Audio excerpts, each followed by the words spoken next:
कि न जाने कब से अंग्रेजी भूत सवार है, हिंदी बोले तो बोले के गवार है। आर्ट की तरफ आपका क्यों रुझान आया? तो मेरे दोस्त जा रहे थे गिटार सीखने, तो मैं उसके साथ हो लिया।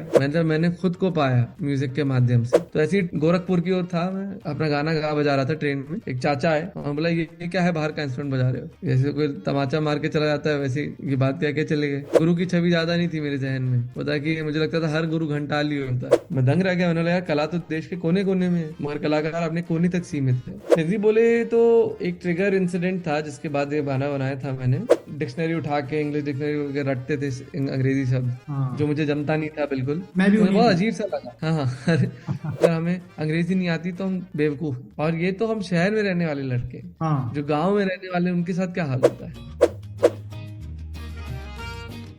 हाय हेलो, कविशाला में आप सभी का स्वागत है।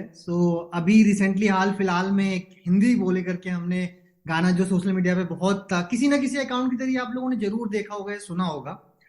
उसके पीछे जो मेहनत है, जिनकी कवि सेठ हमारे साथ हैं। कवि, बहुत बहुत स्वागत है आपका कविशाला पे। नमस्ते। नमस्ते अंकुर।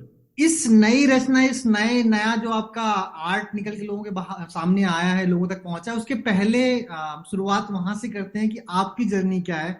आपको आपको म्यूजिक में इतना इंटरेस्ट कहाँ से आया? आपने आईआईटी से अपने एजुकेशन कंप्लीट की, उसके बाद लोग इंजीनियरिंग या डॉक्टर या इस तरीके के जो रुझान होते हैं उस तरफ ज्यादा उनका वो होता है कि या तो इंजीनियर बनना है, डॉक्टर बनना है। लेकिन आप आर्ट की तरफ आपका किस तरीके, क्यों रुझान आया आर्ट की तरफ? बहुत ही सरल जवाब है इसका, लेकिन वो ऐसा था कि 2 साल आईआईटी की तैयारी करते वक्त हम्म। मैंने जो खुद पे शोषण किया था, कि बैठा के पढ़ा रहा हूँ मैं खुद को कि पढ़ना है, पढ़ना है, पढ़ना है, आईआईटी में जाना है। तो ये जो शोषण किया था, उसके बाद जो जेई के बाद जो 3 महीने गैप था, जेई से आईआईटी जुड़ने ज्वाइन करने के वक्त के बीच में जो वक्त था, उस वक्त मैं बिल्कुल खाली था। तो मेरे दोस्त जा रहे थे गिटार सीखने, तो मैं उसके साथ हो लिया। और जब गिटार सीखने जब गया मैं, तो मुझे एक ऐसी चीज का स्पर्श हुआ जो अभी तक नहीं हुआ था। वो जो कि था अभिव्यक्ति का। अभिव्यक्ति, मतलब मेरी अभिव्यक्ति को कहीं जगह नहीं मिल रही थी अभी तक जिंदगी में। स्कूल में सिखाया जाता है कि दुनिया कैसे चलती है, आप सीखते हैं। मतलब आप क्या महसूस कर रहे हैं उसकी कोई जगह नहीं बनती। नोटबुक के आखिरी पन्नों में मिलती है, वो भी छोटे छोटे से स्क्रिबल्स में। दोस्ती भी इतनी परिपक्व नहीं होती कि आपके जज्बात को जगह दे सके। तो जब गिटार उठाया और बजाया, तो अभिव्यक्ति हो सकी। अभिव्यक्ति से मुझे, मेरे से एक रिश्ता बना। मैंने खुद को पाया म्यूजिक के माध्यम से, और ये सबसे बड़ी उपलब्धि लगी मुझे।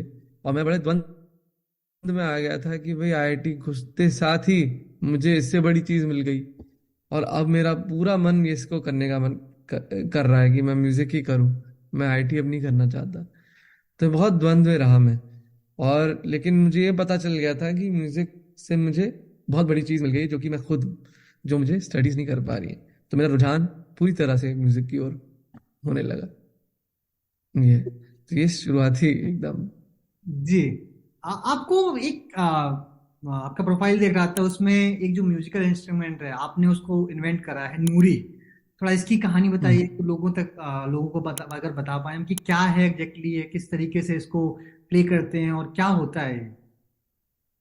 नूरी के साथ तो ये एकदम, मैं इसको यहाँ से शुरू करता हूँ कि जैसे मैं कॉलेज में ही था और कॉलेज में म्यूजिक कर रहा था, तो मैं देखता रहता था कि अब सोचने लगा था कि प्रोफेशनली कर सकता हूँ म्यूजिक या नहीं कर सकता हूँ। तो हम थोड़े इस मामले में थोड़े होशियार थे कि भैया इतने पैसे कमाने महीने के, क्योंकि ऐसी जीविका है, क्या ये म्यूजिक से हो पाएगा, नहीं हो पाएगा।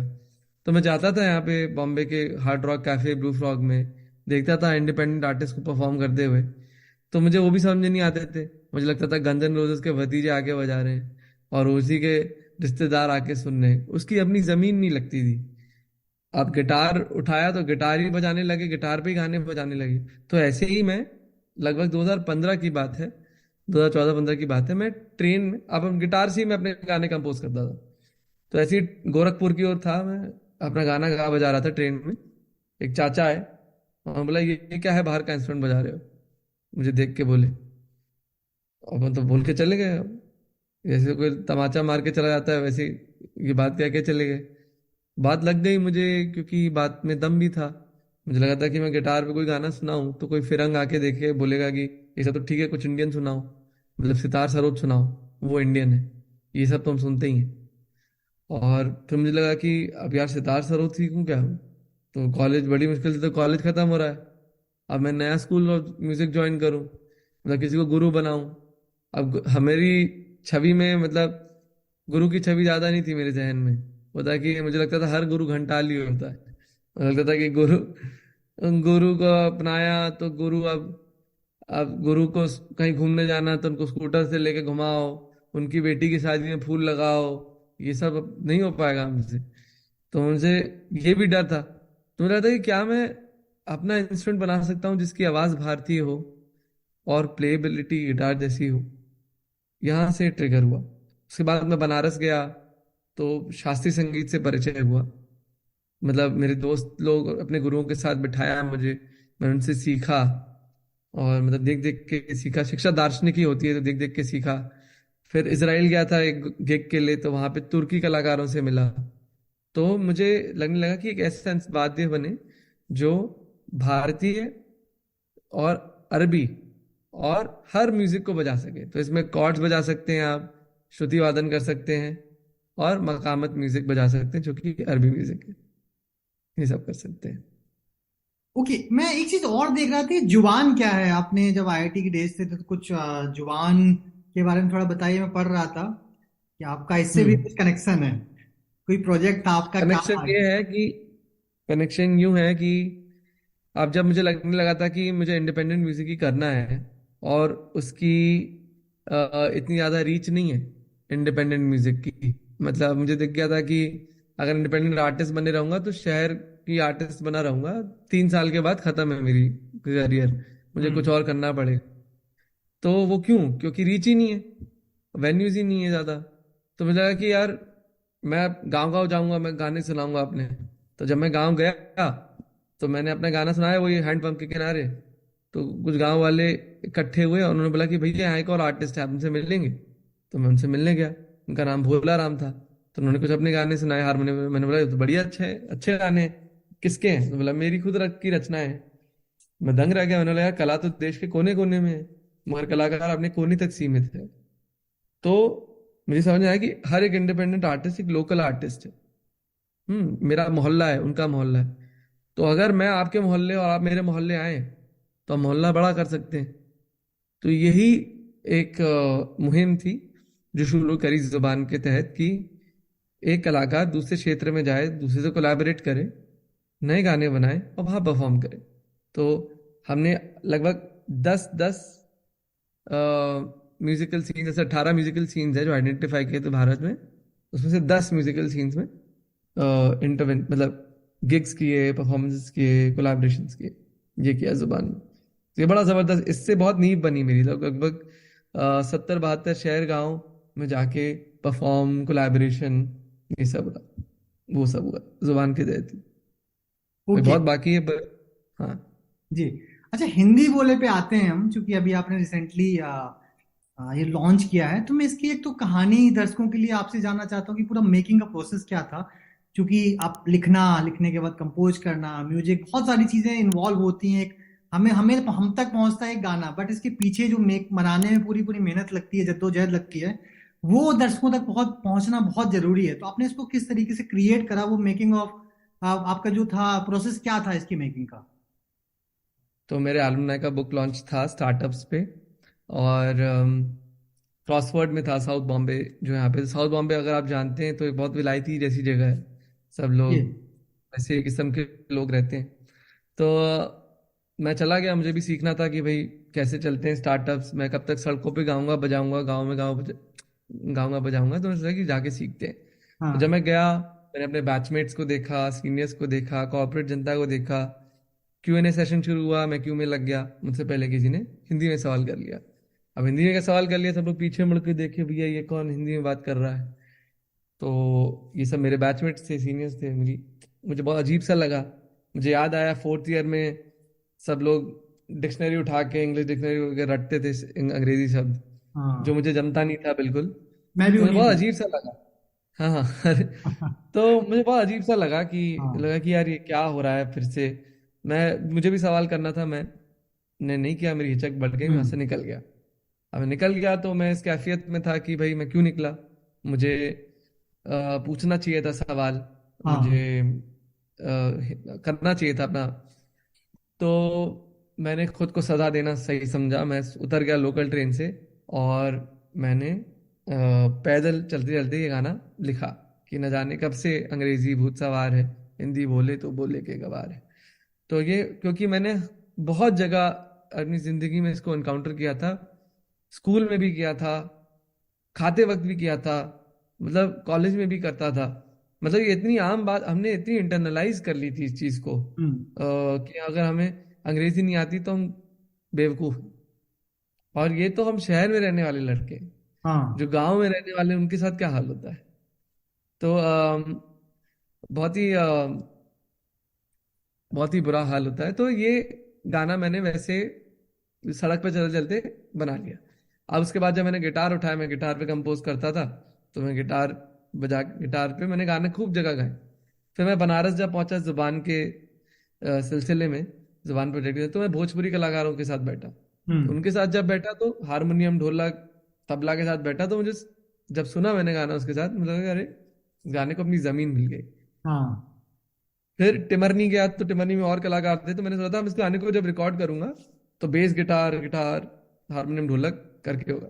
अभी मजे की बात यह है, जो कि है जॉनरा को लेके, हाँ। कि काफी लोग बोलते हैं कि हाँ ये तो फोकिश कुछ सा है, फोक जैसा है। हाँ। मुझे फोक वर्ड से बड़ी आपत्ति है, क्योंकि यार आप गिटार उठाएंगे तो ब्लूज जैज बोलेंगे, हम हम्म। हारमोनियम उठाएं तो हम फोक हो गए।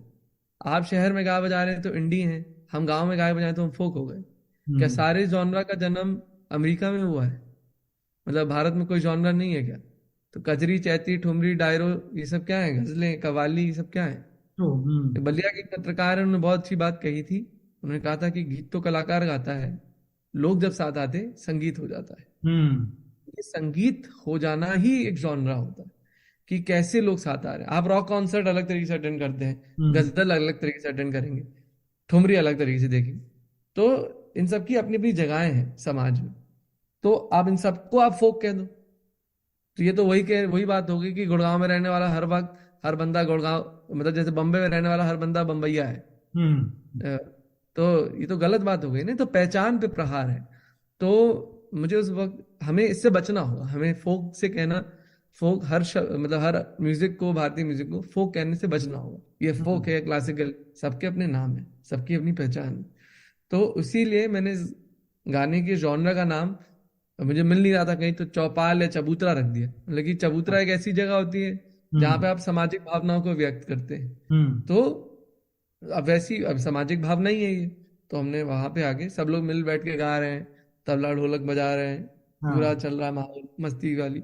तो वैसा माहौल इस गाने का रहा है। तो सुनेंगे तो आपको वैसे ही माहौल आता है। और सही मायने में इस गाने में सबसे ज्यादा मजा तभी आता है जब लोग ऐसे बैठ के गाते हैं, हाँ। अलग ही माहौल चढ़ जाता ये बिल्कुल बहुत इंटरेस्टिंग कहानी है इसके पीछे की। आखिरी में मैं दो चीजें आपसे, कुछ अगर आप पंक्तियां या कुछ कुछ लाइन गुनगुना सकें उस गाने की, और आगे क्या है। सुनने को मिलेगा इसके बाद में, जो आपकी आपकी ऑडियंस है, आपको चाहने वाले लोग हैं। हम्म। तो पहले सवाल कर लेता हूँ, फिर गीत सुना देता हूँ। जी जी। तो आगे, इसके आगे क्या होने वाला है, इसके गाने मैंने अभी तक बहुत गाने बनाए हैं। मैं सिर्फ गाने परफॉर्म करता आया हूँ, मैंने अभी तक गाने अपने रिकॉर्ड नहीं किए थे। जी। ये पहला गाना अभी रिलीज किया। मैंने लगभग, मेरे पास कितने 90 गाने हैं हम्म। जो मैंने अभी तक बनाए हैं, जो भी सब रिकॉर्ड हो रहे हैं एक के बाद एक। अभी दूसरा अच्छा। गाना भी रिकॉर्ड, हम्म। हाँ, दूसरा गाना भी रिकॉर्ड हो गया है, वो भी रिलीज होने को है। तो ऐसे ही हम्म। करके अब 1 महीने या 2 महीने में एक गीत आता रहेगा, ऐसा है। तो अभी मेरा पूरा वाह। पूरा ध्यान उसी तरफ है। और नूरी के साथ भी यही है कि नूरी की मैन्युफैक्चरिंग पे भी काम चल रहा है, तो नूरी भी अवेलेबल होगी और लोगों को मिलेगी। अब क्योंकि नूरी का जिक्र किया तो मैं सोचा नूरी ही सुना दूं। बिल्कुल बिल्कुल। अम, हम्म। है ना, रुकिए, ये नूरी है। हम्म। ये पता नहीं कितना आगे से दिख रहा है। ये मैंने खुद बनाई है, ये वाली, अरे लाइक वाह। सारा वुड वर्क और वगैरह वगैरह। हम्म।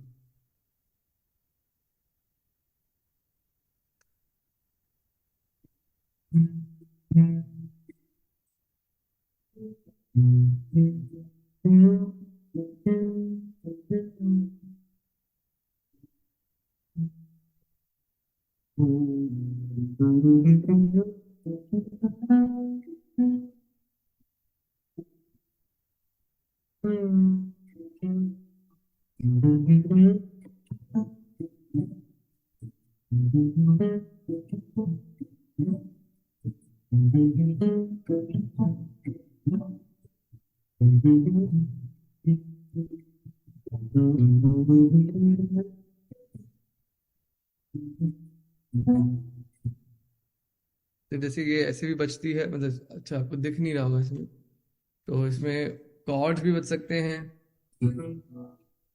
जैसे गिटार में कॉर्ड्स बजते हैं। ओके ओके, हाँ हाँ।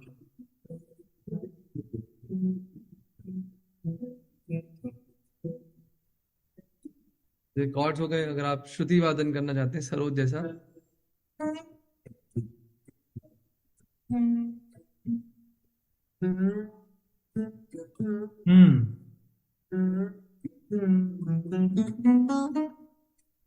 अगर आप रबाब अंग जानना चाहते हैं तो, हम्म।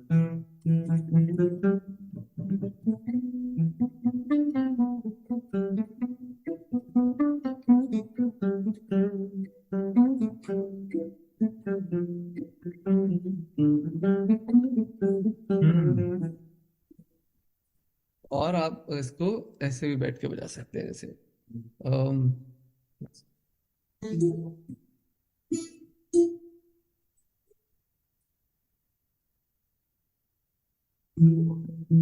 ओके। हम्म।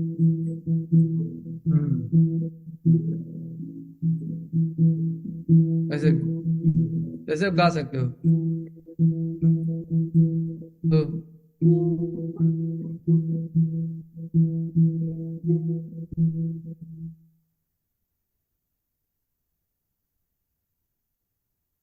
ये हम्म। वैसे भी चलता है। और ये हमारी नूरी हो गई। अब मैं बस हिंदी वाला गीत सुना देता हूँ। जी जी।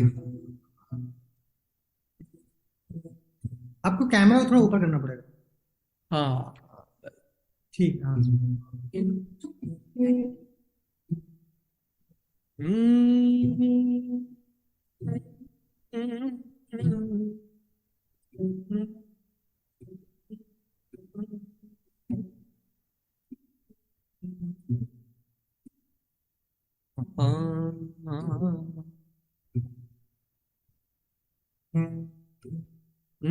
न जाने कब से अंग्रेजी भूत सवार है, न जाने कब से अंग्रेजी भूत सवार है। आ हिंदी बोले तो बोलेगे गवार है, आ हिंदी बोले तो बोलेगे गवार है। न जाने कब से अंग्रेजी भूत सवार है, न जाने कब से अंग्रेजी भूत सवार है। ओ हिंदी बोले तो बोलेगे गवार है, आ हिंदी बोले तो बोलेगे गवार है। जताते ऐसे अंग्रेजी कोई सुनार है, जताते ऐसे अंग्रेजी कोई सुनार है, जताते ऐसे अंग्रेजी कोई सुनार है। हाँ काम आए तो भैया बस लोहार है, हाँ काम आए तो भैया बस लोहार है। छोरी से अंग्रेजी में जो लड़खड़ात है, प्रेमी से अंग्रेजी में जो लड़खड़ात है, प्रेमी से अंग्रेजी में जो लड़खड़ात है। तुहार प्यार की न कौनो औकात है, तुहार प्यार की न कौनो औकात है। न जाने कब से अंग्रेजी भूत सवार है, न जाने कब से अंग्रेजी भूत सवार है। ओ हिंदी बोले तो बोलेगे गवार है, आ हिंदी बोले तो बोलेगे गवार है, आ हिंदी बोले तो बोलेगे गवार है, हाँ हिंदी बोले तो बोलेगे गवार है। ठीक है। बहुत बहुत शानदार। और मुझे लगता है कि जैसे हम जैसे लोग हैं जो हमेशा एक तो हिंदी बैकग्राउंड से आते हैं। मैं यूपी से बिलोंग करता हूँ, यूपी में बुंदेलखंड, आपने सुना होगा वहां से। तो वहां पे हम बिल्कुल। लोग वहां से निकल के आते हैं। 12th तक की पढ़ाई हमने, जो 12वीं तक की पढ़ाई की वहां पे की। उसके बाद दिल्ली मुंबई जैसे शहर में वापस वहां पे जाना, और वहां पे जो जिस तरीके से लोग रह रहे हैं, जिस तरीके से लोग इंग्लिश की गिरफ्त में हैं और इंग्लिश से ही सब कुछ चल रहा है वहां पे। नहीं भी चल रहा है तो एक एक फैशन बन गया है कि वो इंग्लिश से ही चलाना है। उसके हम्म। जो बाउंड्री बनी हुई बिल्कुल। है, उस बाउंड्री को तोड़ने के लिए मुझे लगता है एक बहुत अच्छा प्रयास है आपकी तरफ से। बहुत बहुत शुभकामनाएं। लोगों से जिस तरीके से आपको प्रशंसा मिल रही है, मेरी काफी लोगों से बात हुई, उन्होंने जिस तरीके से फीडबैक दिया कि ये बहुत जरूरी है इस तरीके के प्रयास होना, वो संगीत की तरफ से हो, वो बिल्कुल। साहित्य की तरफ से हो, बहुत जरूरी है। बिल्कुल। तो बहुत बिल्कुल। बहुत बिल्कुल। धन्यवाद आपको इसको बनाने के लिए, इस गाने को बनाने के लिए। बहुत बहुत शुक्रिया अंकुर। इसको बहुत ज़रूरत है मुझे लगता है। मेरा प्रयास भी इसी गाने को लेके इससे ज़्यादा है, क्योंकि मैं चाहता हूँ ये गाना पहुँचे भीतर भारत। और मैं चाहता हूँ कि ये भारत की चेतना में और आए। मतलब जो हमारे यहाँ जो भेद बन चुका है, जो हम्म। इंडिया और भारत का बन चुका है ना, मुझे लगता है वो टूटने की ज़रूरत है। क्योंकि मैं अक्सर वही कहता हूँ कि प्रगति की दिशा पश्चिमी क्यों हो, प्रगतिशील बिल्कुल होना एक नकली क्यों। प्रगति तो भीतर से होती है, और भीतर जोड़ने वाला सबसे पहला माध्यम क्या होता है? जुबान होती है। बिल्कुल बिल्कुल। तो अगर बात, और अगर जुबान पे ही भेदभाव होगा तो कैसे जुड़ेगा इंडिया और भारत, या कैसे जुड़ेगा कैसे जुड़ेगा भारत? तो मुझे लगता है कि ये भेद तो पहले तोड़ने की जरूरत है। और इसीलिए मुझे लग रहा है काफी लोग रेजोनेट भी कर रहे हैं इस गाने से। और मुझे लगता है इसीलिए सुनाने की भी जरूरत है, क्योंकि ये गाना गाना नहीं, मुहावरा बन चुका है। मेरे कई बिल्कुल। दोस्त आके मुझे बोलते हैं कि भाई कोई माहौल खराब सा हो जाता है, हम सुना देते हैं। हम्म। तो मुझे लगता है कि वो एक यही प्रयास है मेरा कि अभी पहुंच सके। जी और बिल्कुल, और मुझे एक लग रहा लार्जर ऑडियंस तक, है। एक बड़ी जनता तक पहुंचेगा। और हम सब लोग प्रयास करेंगे और लोगों तक पहुंचे, और जो लोग नहीं सुन पाए वो लोग सुने इस गाने को, और जिस भी शुक्रिया तरीके अंकल। से उनको एक चेतना दे सकते हैं अंदर से कि हम हिंदी को हाँ। बढ़ावा दें। अंग्रेजी का ठीक हाँ। है कि एक जगह जरूरी है, लेकिन उसको हिंदी पे हावी ना होने दें। हमारा जो लगाव है, जो जुड़ाव है, वो जुड़ा हुआ है। हम हिंदी से ही बने हैं बचपन से। हाँ, हम जीते तो इसी भाषा में है ना। जी। मतलब हम जी तो यही भाषा रहे हैं। जी। मेरा एक दोस्त है जो इन्वेस्टर को पिच कर रहा था, पूरा काम मध्य प्रदेश में करता है। हाँ। बोला था यार, मैं अपना काम पिच कर रहा था इसके लिए, लेकिन मुझे सब इंग्लिश में पिच करना था। अब मैंने सोचा मैं पूरा काम अपना जी रहा हूँ हिंदी में, अब बताओ मैं अंग्रेजी के शब्दों से पहले रिश्ता जोड़ूं और फिर उनको कुछ बताऊं, तो मैं हिचक रहा था। तो बोला था हिचक हाँ। रहा था, तो उनको लग रहा है कि मैं लड़खड़ा रहा हूँ अपने काम में। हाँ। जबकि ऐसा नहीं है, हम अपना काम सब कुछ जिंदगी इसमें जी रहे हैं। तो कैसे जुबान को नकारना, मतलब आदमी को ही नकारना जैसा है।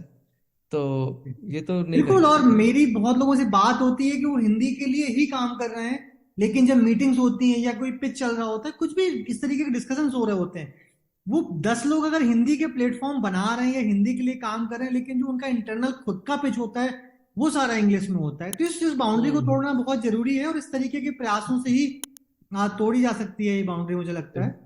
बिल्कुल। बहुत बहुत धन्यवाद। कवि से एक अच्छी बातचीत हुई, और शुक्रिया लोग अंकुर। जरूर कुछ ना कुछ सीखेंगे इस गाने से भी, और इस बिल्कुल। परिचर्चा से भी। उनको जो भी इनपुट्स आउटपुट्स लेने होंगे वो जरूर लेंगे, और अपनी जिंदगी में उतारने की कोशिश करेंगे। बहुत बहुत धन्यवाद। चलिए, शुक्रिया अंकुर।